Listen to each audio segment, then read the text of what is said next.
umat Tuhan pada waktu itu karena ada tanda darah, mereka lolos, lewat. Maut itu lewat, ya kan? Maut itu lewat. Nah, tapi saudaraku, maut lewat itu harus ada tandanya. Tandanya apa? Kebangkitan, ya kan? Tuhan Yesus memang mati ganti kita. Tetapi pada hari ketiga Tuhan Yesus bangkit kembali. Jadi peristiwa kebangkitan Tuhan Yesus itu tidak bisa dilepaskan dari Paskah itu sendiri.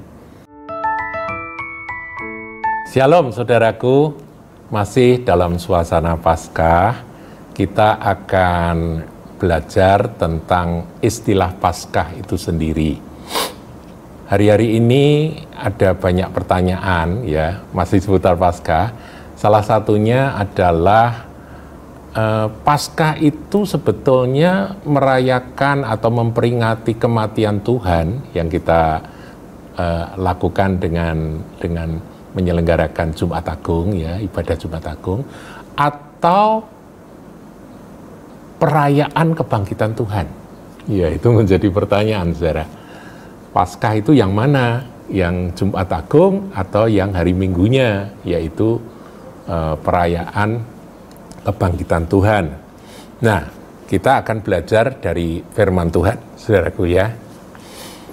Berbicara tentang Paskah, ya Paskah itu bahasa Yunani, sedangkan bahasa Ibraninya Pesach, itu sesungguhnya adalah perayaan atau merupakan apa ya, satu ya perayaan dari orang-orang Israel, orang-orang Yahudi yang memperingati akan keluarnya umat Tuhan dari perbudakan Mesir.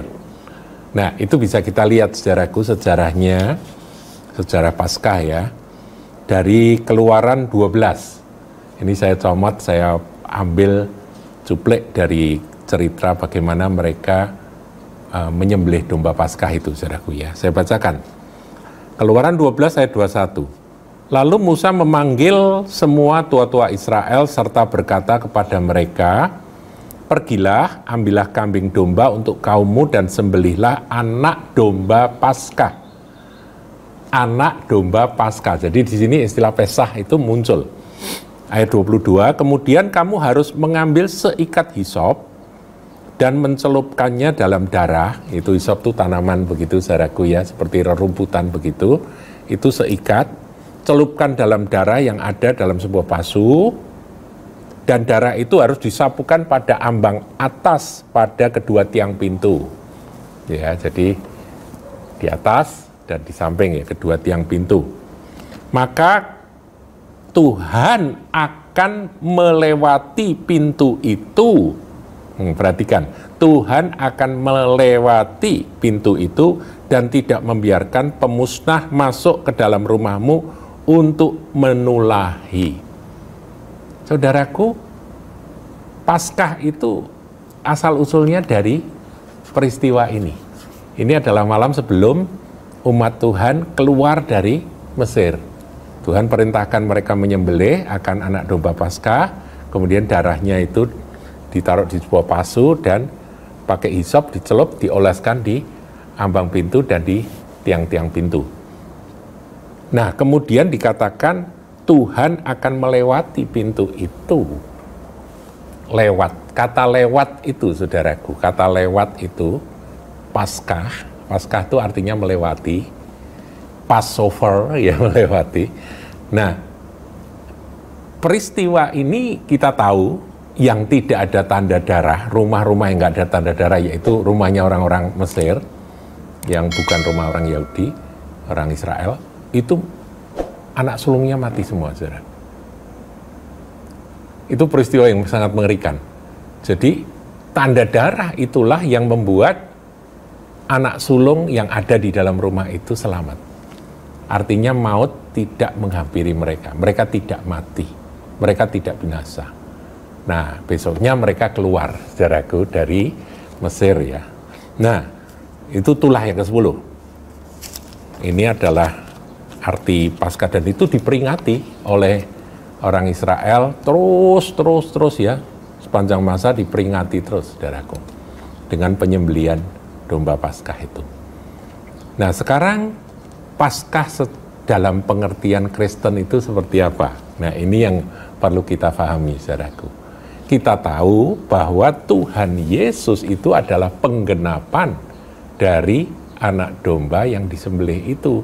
Kapan dia menggenapinya? Yaitu ketika dia mati di atas kayu salib. Nah, itu ada ayatnya, saudaraku. Kita lihat di dalam 1 Korintus 5, ayatnya yang ke-7. Saya bacakan ya.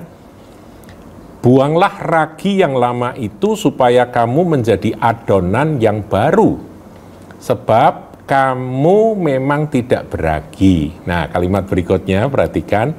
Sebab anak domba Paskah kita juga telah disembelih, yaitu Kristus. Jadi bagi kita, makna rohani dari peristiwa yang terus-menerus dirayakan oleh orang Israel tiap tahun, yaitu perayaan Paskah, itu sudah tergenapi ketika Tuhan Yesus menyerahkan dirinya sebagai anak domba Allah yang mengangkut dosa dunia, dan dia mati di atas kayu salib. Paham ya, saudaraku ya? Makanya Rasul Paulus tadi berkata, anak domba Paskah kita juga telah tersembelih, artinya sudah mati. Nah, jadi kalau demikian, peringatan Paskah di dalam kekristenan itu sebetulnya apa?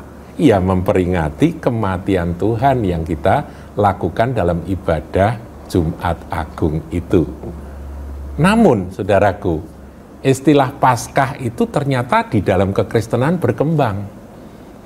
Karena memang semua orang yang menerima Yesus Kristus, yang istilahnya menerima akan penebusan yang Tuhan Yesus lakukan, menyambut akan kuasa darahnya itu, percaya pada kuasa darahnya, mereka tidak binasa. Melainkan mereka beroleh hidup kekal. Sama seperti anak sulung yang ada di dalam keluarga-keluarga umat Tuhan pada waktu itu, karena ada tanda darah, mereka lolos, lewat. Maut itu lewat, ya kan? Maut itu lewat. Nah, tapi saudaraku, maut lewat itu harus ada tandanya. Tandanya apa? Kebangkitan, ya kan? Tuhan Yesus memang mati ganti kita. Tetapi pada hari ketiga Tuhan Yesus bangkit kembali. Jadi peristiwa kebangkitan Tuhan Yesus itu tidak bisa dilepaskan dari Paskah itu sendiri. Paskah memang anak domba Allah tersembelih dan mati. Tetapi ada satu peristiwa yang membuktikan bahwa dia mengalahkan maut. Bukankah ketika umat Israel itu ada pada malam sebelum mereka pergi, sebelum mereka keluar dari tempat perbudakan di Mesir, tanah perbudakan di Mesir, mereka itu kan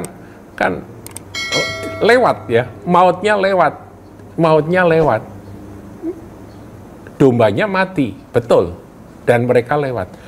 Nah, saudaraku, maut lewat itu dibuktikan oleh Tuhan Yesus dengan dia bangkit dari antara orang mati.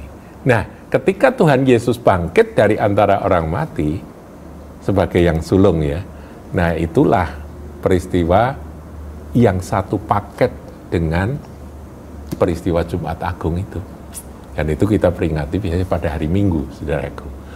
Nah, ini menarik untuk kita pahami. Jadi kalau Anda ditanya, sebetulnya Paskah itu Jumat Agung atau kebangkitan Tuhan?